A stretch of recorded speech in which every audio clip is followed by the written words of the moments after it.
بسم اللہ الرحمن الرحیم۔ صحیح بخاری حدیث نمبر 69۔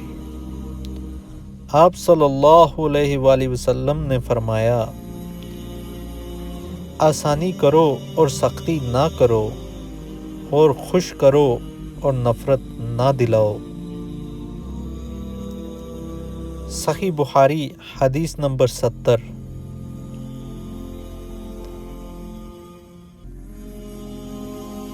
عبداللہ ابن مسعود ہر جمعرات کے دن لوگوں کو وعظ سنایا کرتے تھے۔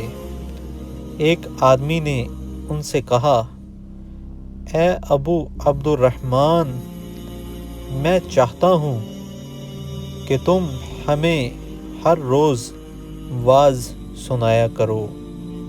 انہوں نے فرمایا، تو سن لو کہ مجھے اس امر سے کوئی چیز مانع ہے تو یہ کہ میں یہ بات پسند نہیں کرتا کہ کہیں تم تنگ نہ ہو جاؤ، اور میں وعظ میں تمہاری فرصت کا وقت تلاش کرتا رہوں، جیسا کہ رسول اللہ صلی اللہ علیہ وآلہ وسلم اس خیال سے کہ ہم کبیدہ خاطر نہ ہو جائیں، وعظ کے لیے ہمارے اوقات فرصت کا خیال رکھتے تھے۔